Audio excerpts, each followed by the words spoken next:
He almost didn't stop. That's the part that will haunt Leland Pruitt for the rest of his life. The part that, when he tells this story years later with his voice low and his eyes a little far away, always makes the people listening go completely still. Because if he'd driven past that rain-slicked stretch of Route 11 just 30 seconds earlier, or taken the long way home the way Bertie had asked him to, or stopped for gas in town the way he'd meant to, none of it would have happened. The diary would have stayed lost. The truth would have stayed buried. And Lee Pruitt would have spent the rest of his days not knowing the one thing he needed to know more than anything else in the world. But he did stop. He always stopped. That was just the kind of man he was. And when he carried that woman's bag up the porch steps in the pouring October rain, when it caught on the railing and fell open and scattered everything across the wet pine boards, he didn't know, not yet, that the worn leather journal that landed at his feet contained the answer to a question he'd been carrying like a stone in his chest for 6 years. He didn't know that everything was about to crack open and let the light in. But to understand how we got here, to truly understand what that journal meant and what it cost and what it gave back, we need to go back to the beginning. We need to go back to Leland Pruitt and the life he built from the pieces of the one he lost. The Blue Ridge is beautiful the way grief is beautiful, vast and quiet and slow to change, full of color in the dying season. That's where Lee lived, in a narrow valley outside Elkton, Virginia, in a house his grandfather had built from timber cut on the property. 2 stories, green shutters that needed painting, a wood stove in the kitchen that he'd been meaning to replace for 3 winters now. He'd grown up 10 miles north, come back after college, taken a position with the Shenandoah National Park Service because the mountains were the only thing that had ever made complete sense to him.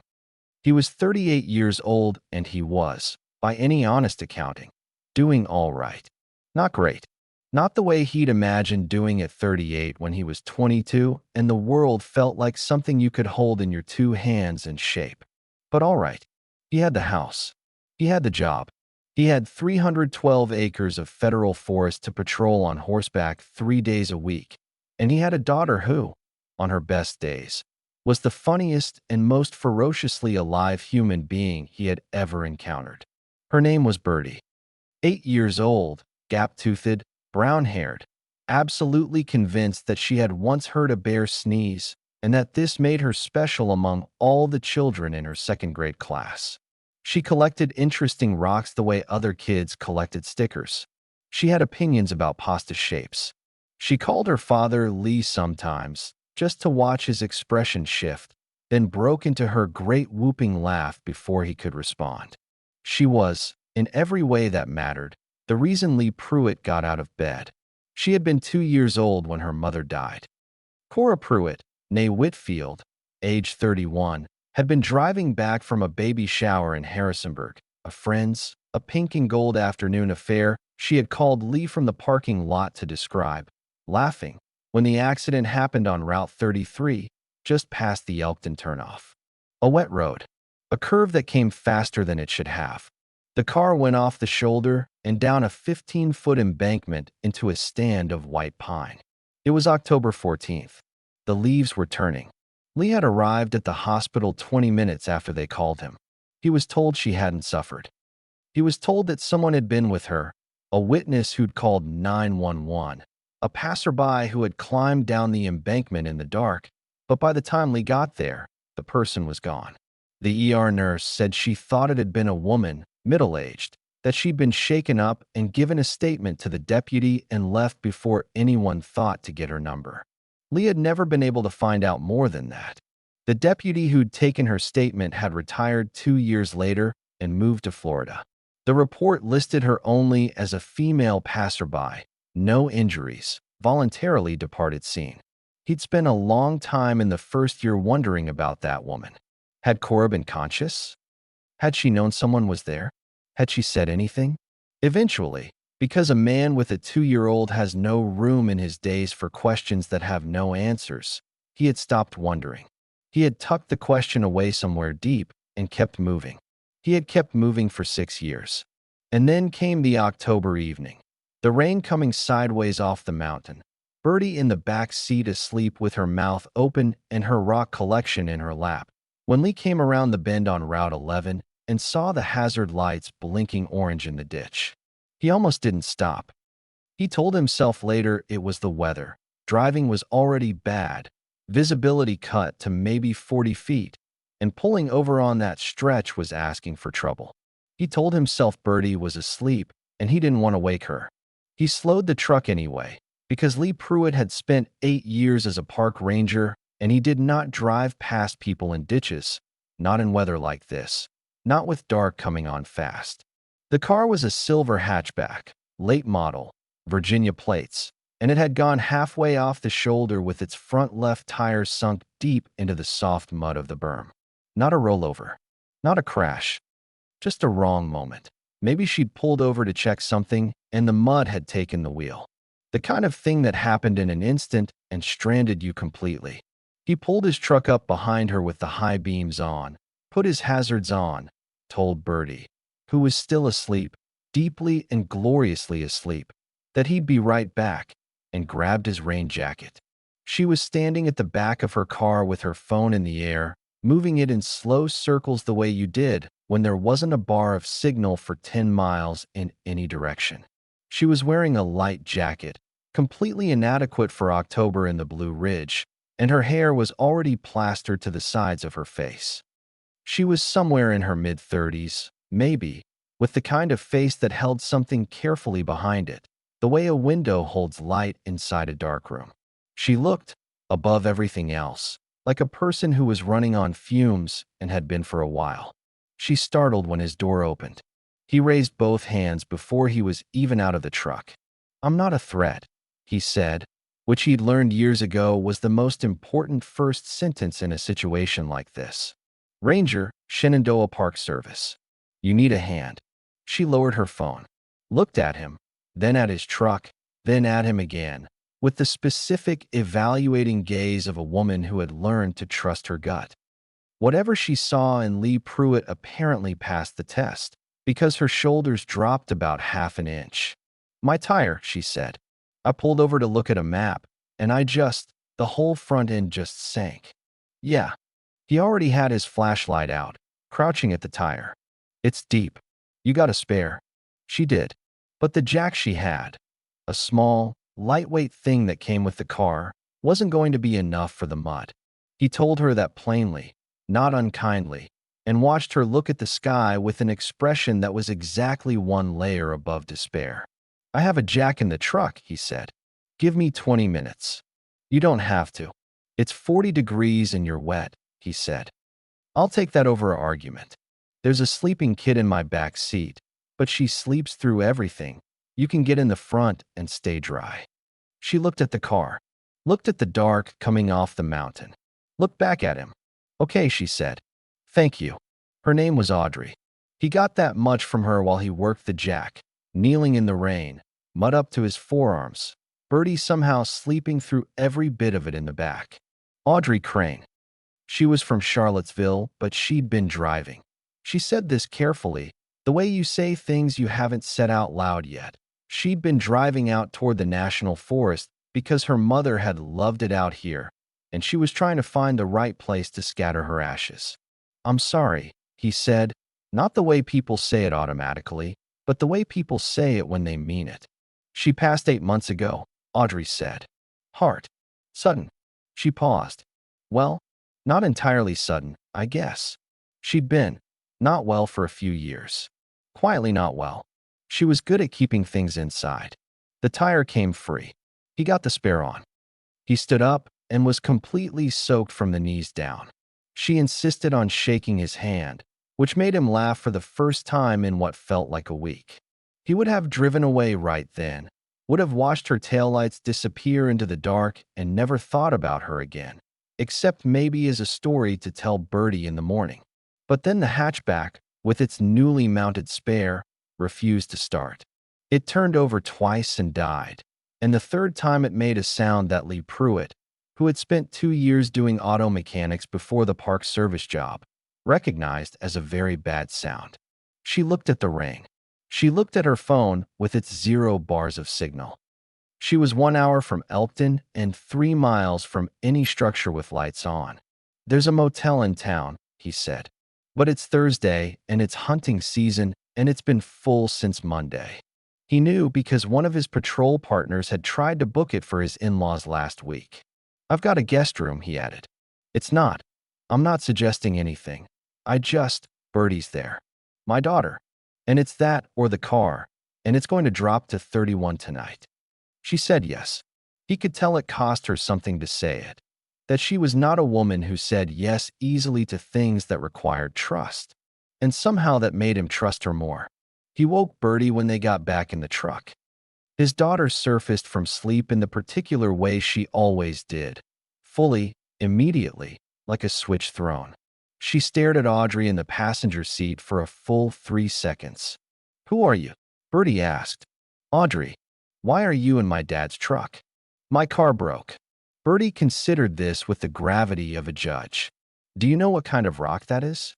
She held up a piece of pale feldspar, roughly the size of a lemon. Audrey looked at it.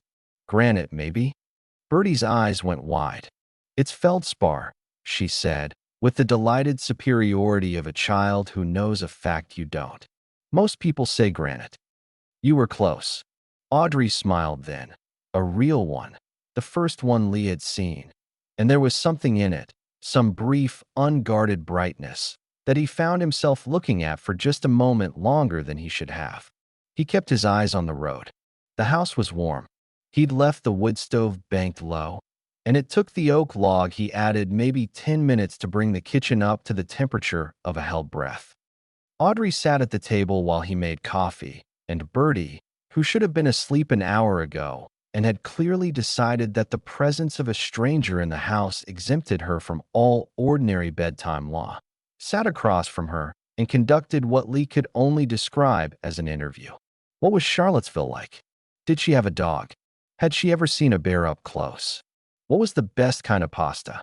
Rigatoni, Audrey said, without hesitation. Bertie slapped the table. That's what I say. Lee says penne. Penne is for people who don't have opinions, Audrey said. And Bertie cackled, and Lee, standing at the counter pouring coffee, felt something strange move through him. Something warm and also a little painful. The way sensation coming back into a cold hand is warm and also painful. He made Bertie's case for penne, which he didn't actually have that strong feelings about, purely because it made Bertie laugh again to have him defend himself. He set the mugs down and they talked, just the three of them, in the kitchen, with the rain on the windows and the stove ticking and the smell of wood smoke. The way people sometimes talk when circumstances strip away the performance of it and leave just the thing itself. Audrey was a librarian. She had been for 9 years, in the children's department first and now cataloging, because she said this a little self-consciously, being the person who knew where everything was, who understood the system. She'd grown up in the Shenandoah Valley, moved to Charlottesville for school, and stayed. She had a small apartment and a cat named Paragraph, which made Bertie howl. She talked about her mother the way you talk about someone you haven't finished grieving, carefully, in the past tense, sometimes stopping mid-sentence, as if surprised by the tense. Her mother had been a reader, she said. Journals, mainly. She'd kept a journal every day of her adult life, dozens of them, lined up in the cabinet above her writing desk. It had been the hardest part of settling the estate, going through them. Audrey had kept a few. She had one in her bag right now, she said, that she'd been carrying around since the funeral because she hadn't been able to figure out where else to put it. Lee nodded and didn't ask more. He understood the physics of grief, how certain objects became too heavy to put down and too heavy to carry, so you just walked around with them and tried not to think about the weight. He sent Bertie to bed at 9, amid significant protest. Bertie made Audrey promise to still be there in the morning, which Lee felt the awkwardness of, but Audrey took it in stride. I'll be here, she said, and ruffled Bertie's hair with a naturalness that looked like something remembered rather than something performed. After Bertie was in bed, they sat by the stove with their second cups of coffee and the house went quiet around them. The rain was heavier now, a real storm, off the mountains, the kind that lasted till noon the next day. Lee told Audrey there was no chance she was getting a tow truck out here before morning. She seemed to have already accepted this. "Can I ask you something?" she said. "Sure." She was looking at the mantel. There were 3 photographs on it. One of Birdie as a newborn, one of Lee and his father on a trail, and one of a woman holding a baby.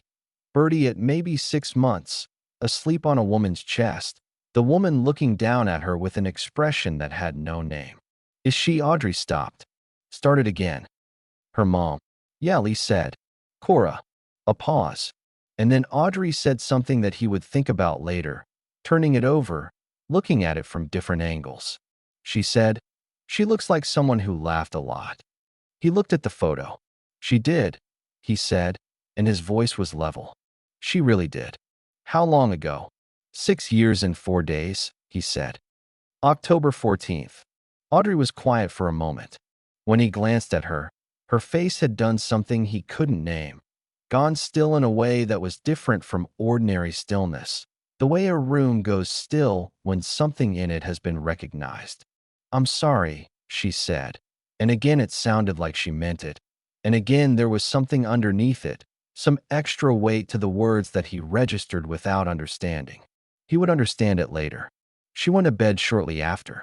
He gave her the guest room, put fresh towels out, and stood in the hallway for a moment after she closed the door, listening to the rain.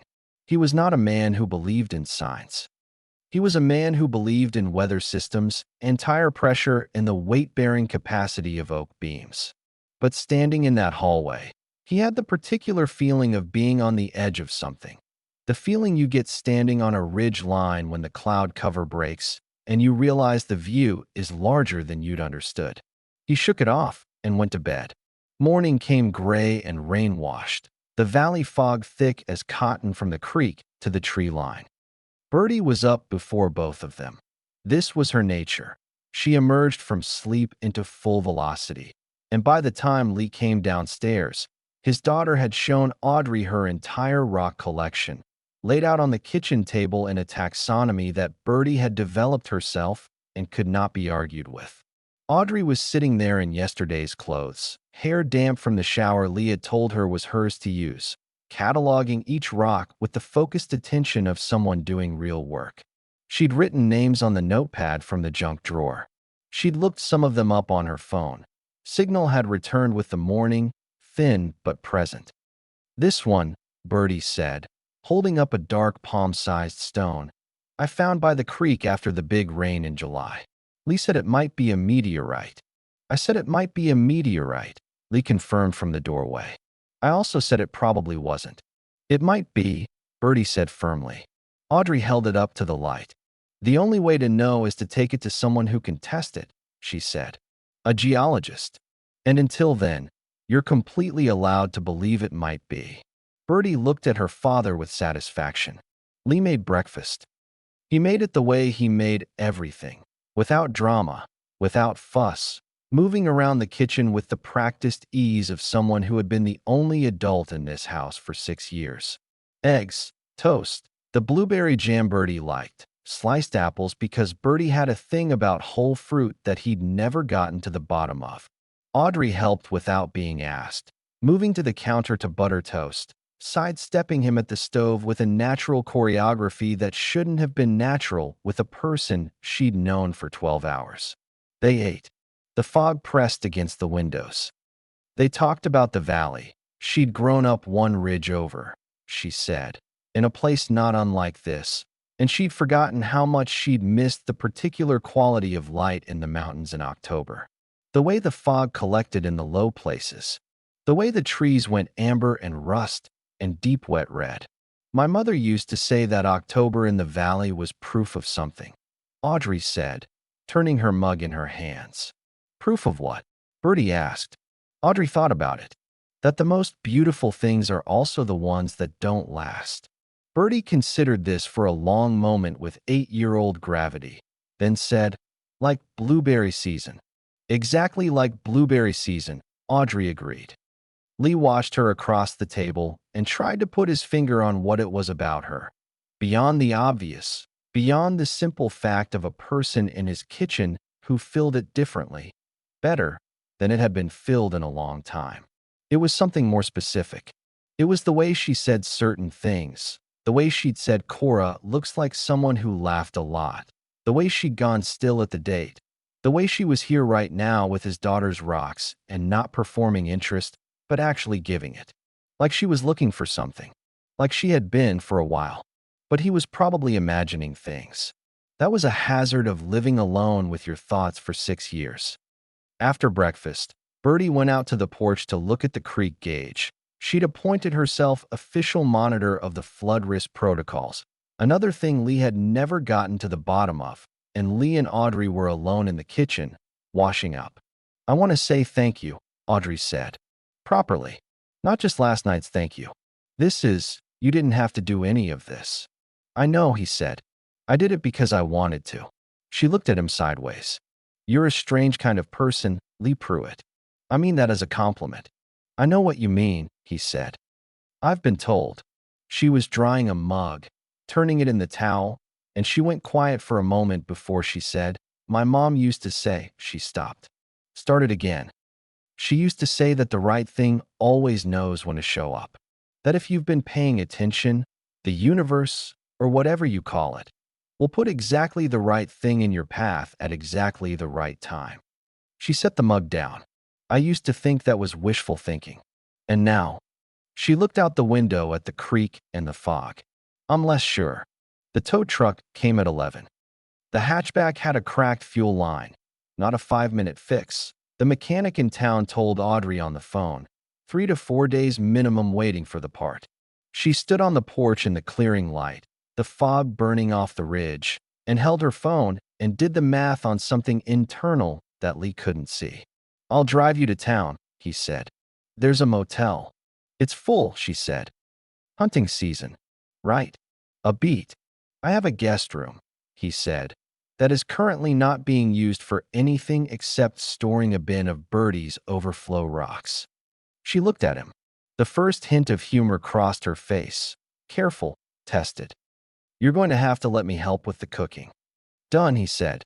"And the dishes." "Obviously the dishes," she said, and almost smiled. He called it a personal day. It was not. He admitted to himself driving back from town with Audrey in the passenger seat, a thing he would normally have done. He was not normally a person who took personal days. He was a person who went in regardless and had been since Cora died, because being at work meant being useful, and being useful meant not having to be anything else. But the valley was brilliant in the October light, all that amber and rust and deep wet red. And there was a woman in his passenger seat who felt, in some way he couldn't articulate, important. Not in a romantic way, or not only in a romantic way, but important the way certain moments are important, the way you sometimes know even as something is happening that it is a thing you will remember. He didn't know why he felt that. He would know very soon. That afternoon, Bertie decided that Audrey needed a tour of the property. This was non-negotiable. Apparently, it was simply a thing that happened to guests, delivered with the firmness of someone announcing gravity. Lee watched from the kitchen window as his daughter led this woman he'd known for 18 hours down the path to the creek, pointing out every stone and tree with the authority of a park ranger herself, which, he had to concede, was probably his fault. He had an hour to himself, which was rare enough that he stood in it for a moment, unsure what to do with it. He took the stack of bills off the counter and paid 2 of them. He split the wood he'd been meaning to split for a week. He made a pot of soup, the one Bertie liked, with the white beans and the kale and the good chicken stock, and set it on low, and stood in the kitchen listening to the sound of the house. Audrey's bag was on the chair by the door. He'd carried it in last night in the rain.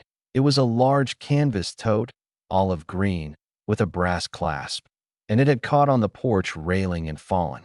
He'd gathered everything back inside without looking at any of it. He'd set it on the chair. Now, standing in the kitchen, he noticed that the brass clasp hadn't fully caught. The bag hung slightly open. He was not a man who looked through other people's things. This needs to be said clearly, because what comes next matters more when you understand that. He walked past the bag on his way to check the soup. And as he did, he saw, not snooping, not looking, just saw, the way you see something at the edge of your vision when you're not trying to, the corner of a book inside.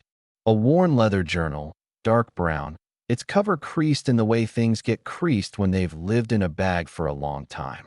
He would not have thought anything of it. She'd told him about her mother's journals. He'd have walked right past, except that the journal had shifted when the bag tilted, and a folded piece of paper had slipped halfway out from between the front cover and the first page. And on that piece of paper, he could see, because it was folded with the writing facing out, 3 words at the top, in a handwriting that wasn't Audrey's, older and more deliberate. The words were, October 14th, rain. Lee stood very still. He didn't touch the bag. He didn't open it. He stood there with the soup on the stove and the light coming sideways through the window, and those 3 words sitting in the edge of his vision, and he felt something happen in his chest. Not a pain exactly, but a pressure, the way the air pressure drops before a storm. October 14th. His wife had died on October 14th, 6 years ago, in the rain. He made himself walk away. He stirred the soup. He checked the stove. He went out to the porch and breathed the October air for a while, watching the tree line, watching the place where Bertie's voice was coming from, downstream, her laugh carrying up over the water. It was probably nothing. October 14th was a date on a calendar. It rained all the time out here. Her mother had kept daily journals. There would be 100 October 14 THS in 100 different notebooks. It was probably nothing. But Lee Pruitt had been a ranger for 8 years, and a ranger learns to pay attention to the things that probably mean nothing, because sometimes they mean everything. He went back inside, and he did not touch the bag. He was going to let Audrey come back from the creek, and he was going to have dinner, and he was going to sleep, and in the morning it would be nothing, and he would feel foolish for the way his heart was hammering right now. But the night had other plans.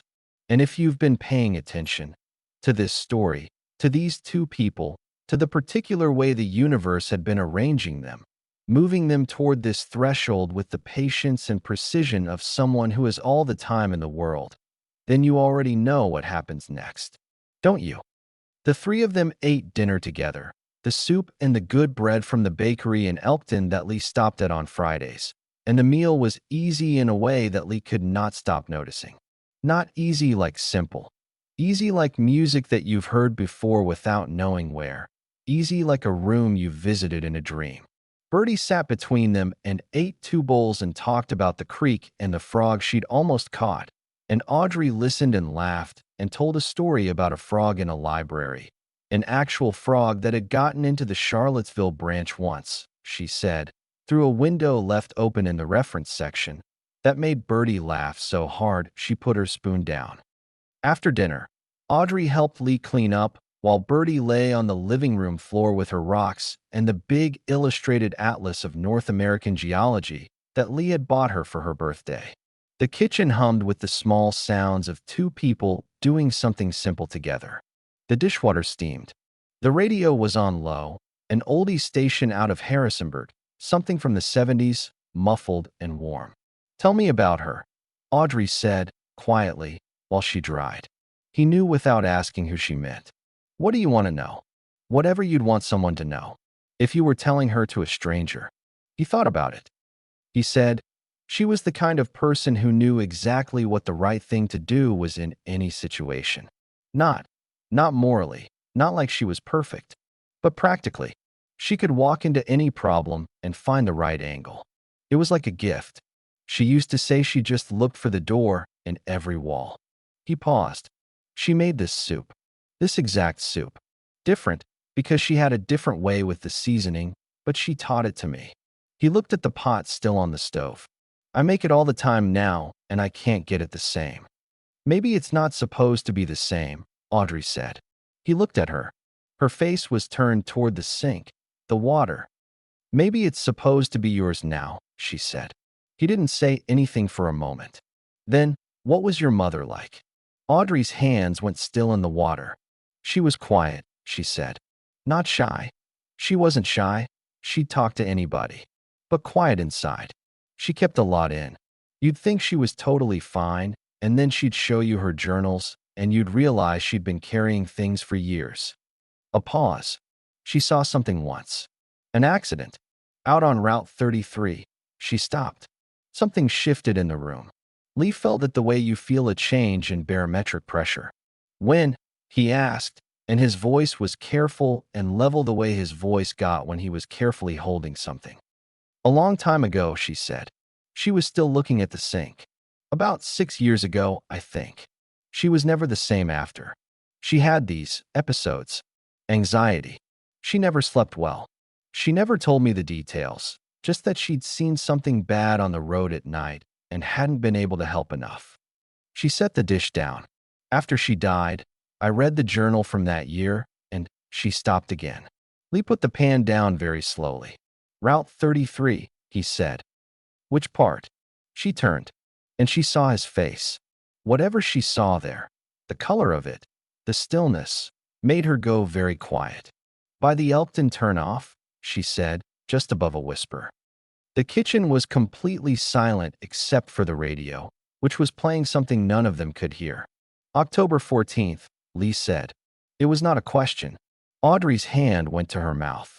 She was there, Lee said. He wasn't looking at anything in the room. He was looking at something 6 years away, down a wet road in the dark. Someone was there. They told me someone had called 911. Someone was with her. His voice did something then, cracked at the edges, came back together. I never found out who. I never found out if she was alone when. She wasn't, Audrey said. Her voice was shaking. She wasn't alone. My mother got out of her car, and she climbed down, and she held her hand, and she stayed. She stayed until the paramedics came. Audrey's eyes were full. She wrote every bit of it. I have it. I have it with me. I've been carrying it because I couldn't put it down. The journal from that year. She was already moving toward the door, toward the bag, and her hands were shaking, and it didn't matter because the bag was already there, the clasp already open from before, and the journal was already in her hands. Lee, she said. Lee. She wrote everything.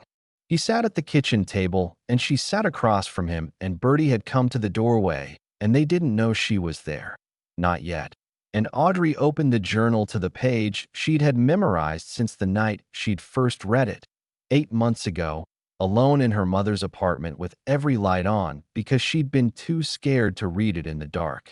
Her mother's handwriting. Ruth Crane's careful, deliberate script. Audrey read. She read the part where her mother had been driving home from a dinner and seen the headlights go off the road. The slow, terrible arc of them disappearing below the shoulder into the trees.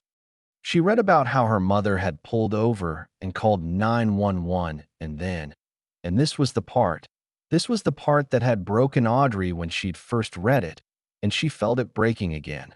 Climbed down the embankment in the dark in her good coat, sliding in the mud, because she couldn't see the car and she needed to see the car. She read about the woman in the driver's seat. Conscious, frightened, not in great pain, Ruth had written, and the accident was bad, and she didn't know why. But not afraid, not the way you'd expect. There was something about her that was still. She read about how Ruth had taken the woman's hand, and the woman had said, Ruth had written this in quotation marks, in careful letters, the way you write the things you need to remember exactly. Is anyone coming? And Ruth had said, yes, they're coming. I'm right here. And the woman had said, I have a daughter. She just started walking 2 weeks ago. Tell my husband she's going to be fine. She's tough. She's the toughest person I've ever met. Audrey stopped reading. She looked up. Lee had both hands flat on the table, and he was looking at a point somewhere in the middle of it, and his face was doing something that had no name. Something that was grief and gratitude and devastation and relief all happening at the same time, in the same place, in the body of a man who had carried an open question for 6 years and was watching it, finally, close. She said more. Audrey said, gently. Do you want to hear it? He nodded without looking up. She said, Audrey's voice caught. She cleared it. She read. She said to tell him she wasn't scared. She said, he's going to worry that I was scared. Tell him I wasn't. Tell him I was looking at the stars.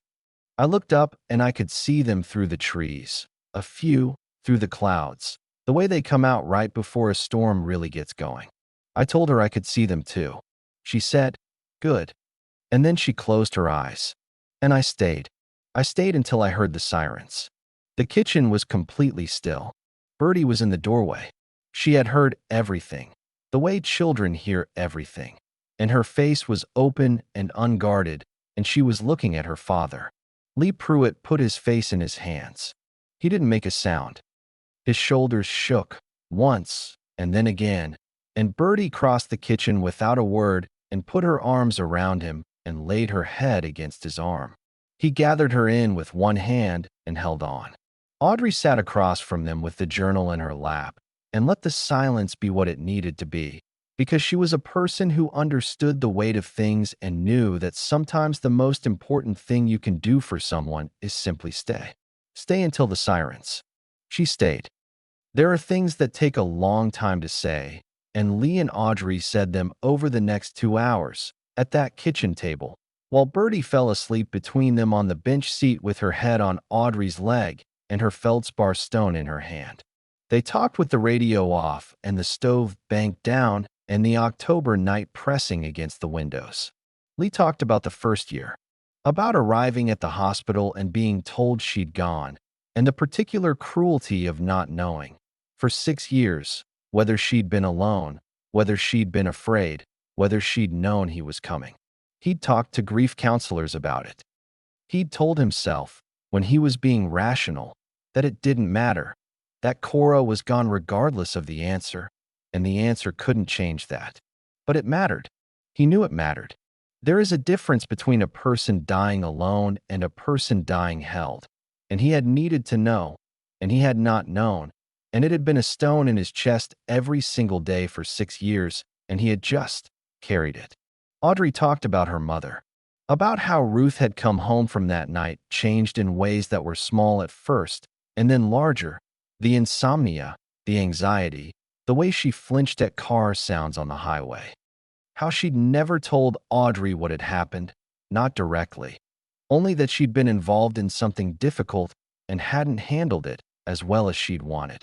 How Audrey had spent years thinking her mother blamed herself for something, some inaction, some failure, and hadn't understood until she read the journal that the failure her mother blamed herself for was simply not knowing, not finding out, not being able to say to the husband and the baby girl, I was there. I held her hand. She wasn't afraid. She wanted to find you, Audrey said. She wrote about it twice. She wrote that she thought about the man with the baby, and she hoped he knew, and she wished she'd gotten someone's name. I wish she had, Lee said quietly. I wish she had. She would have. Audrey stopped. Her voice was soft. She would have wanted you to know that she meant it. When she stayed, she wasn't passing by and deciding to help. She climbed down that embankment in the dark in her good coat because she could not bear the idea of someone being down there alone. She paused. That was my mother. She couldn't walk past. She was never able to walk past. Lee looked at the woman across from him, at Audrey Crane, librarian, daughter of Ruth, carrier of stones, standing in a ditch in the rain at the edge of her own grief. And he understood that she was here not only because her car had broken down on a wet road in October.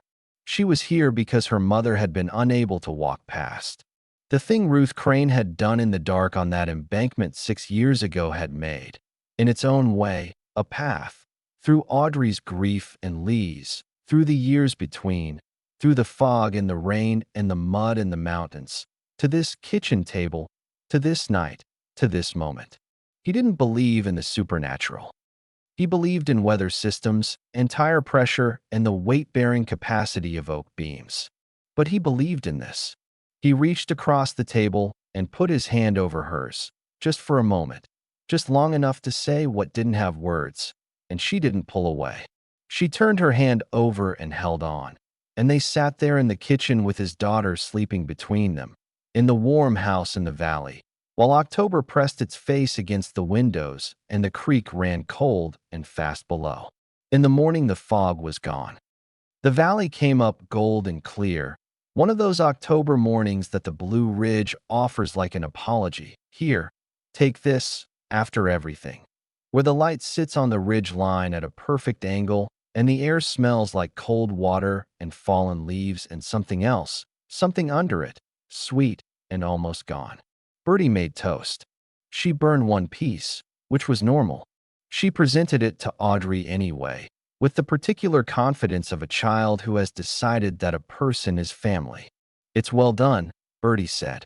"I like it well done," Audrey said, and took a bite. Lee stood at the window with his coffee and watched them and didn't say anything for a while. The tow truck would come today. The part for the fuel line would take 3 more days. Audrey had already called into work, already moved things around. She wasn't in a hurry to leave. He wasn't in a hurry to have her go.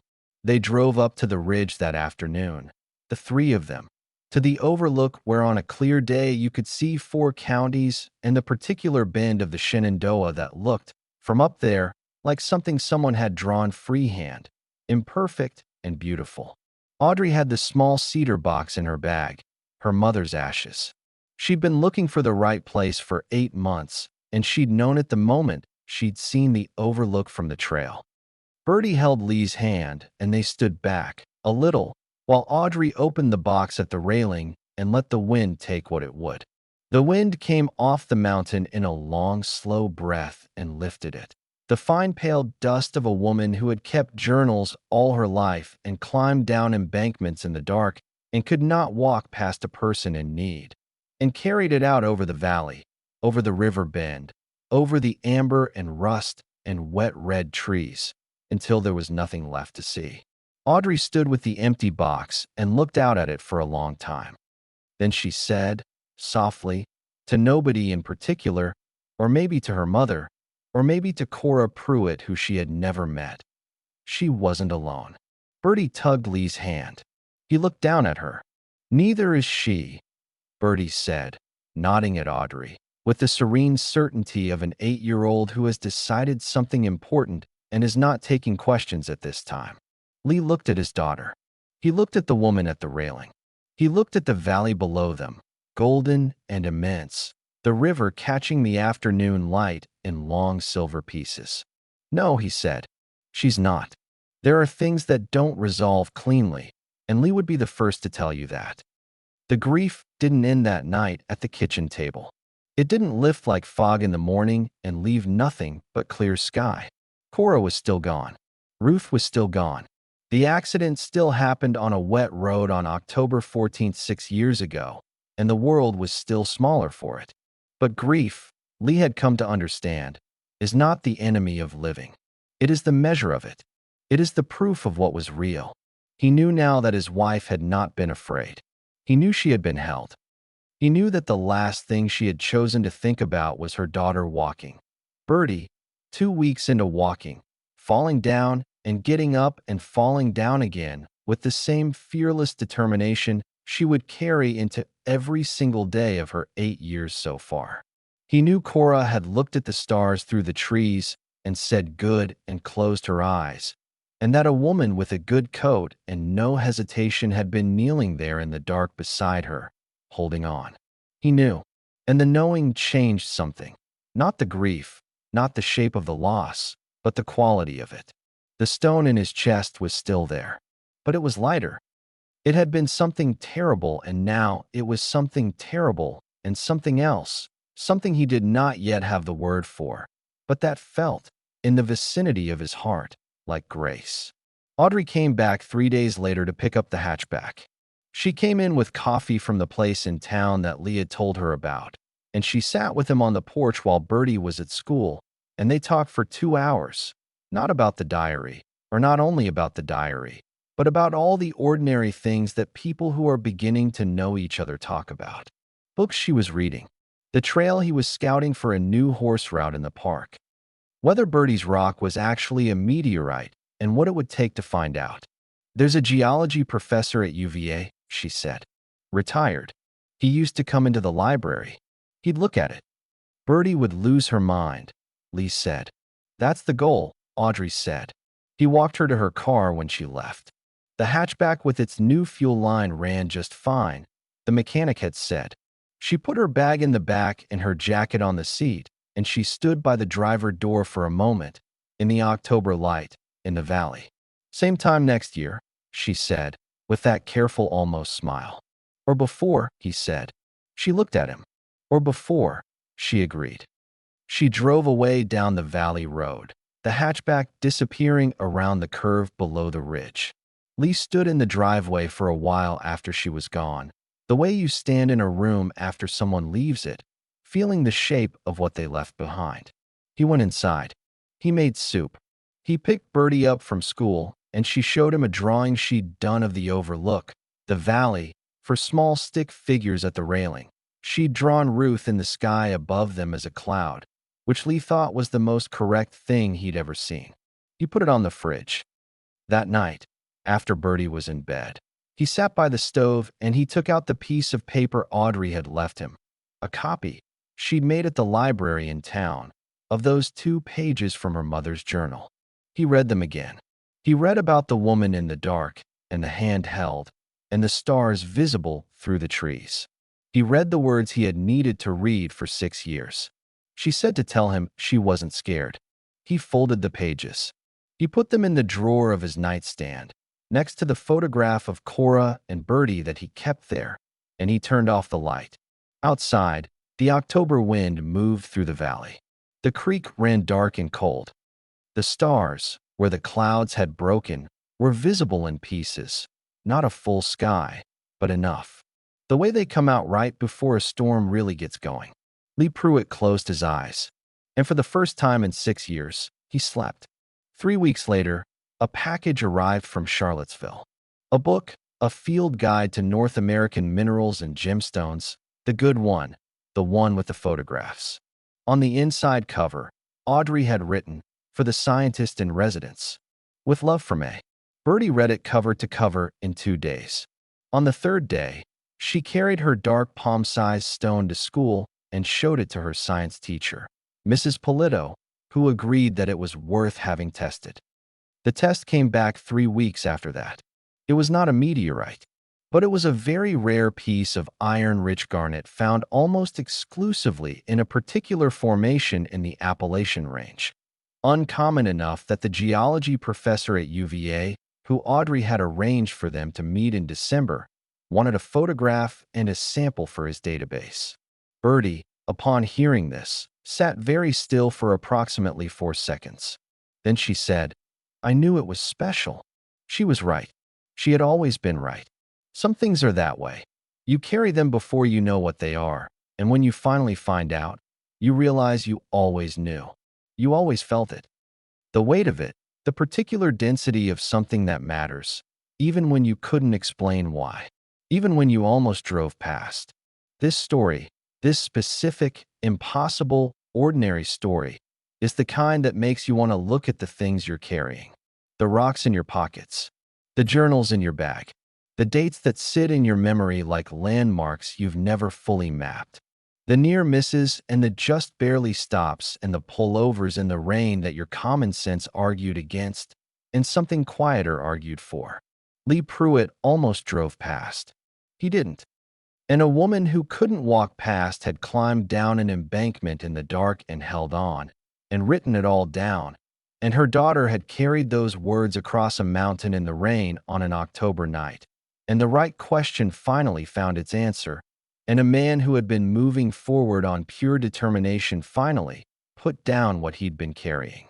Not because it was magic, not because the universe owes us anything, but because people, sometimes, are paying attention. Because some of us see the hazard lights in the ditch and pull over. Because some of us carry the journal. Because some of us are Ruth, climbing down in the good coat. Because some of us are Bertie, holding the stone and saying, "I knew it was special." And because, if you're very lucky, if you're paying attention, if you stop when something in you says to stop, the right door opens in the right wall at the right time. Look for the door in every wall. That's what Cora said. That's what she always said. If this story moved you, if you felt something in your chest when Lee read those pages, if you thought about someone you've lost, if you found yourself wondering about all the near passes in your own life, I want you to know that's exactly why we tell these stories. That feeling is real. That's not entertainment. That's recognition. This is Crest Stories, and every single week we bring you true-to-life narratives like this one. Stories about ordinary people carrying extraordinary weight, about the connections that survive distance and time and even loss, about the moments that recontextualize everything.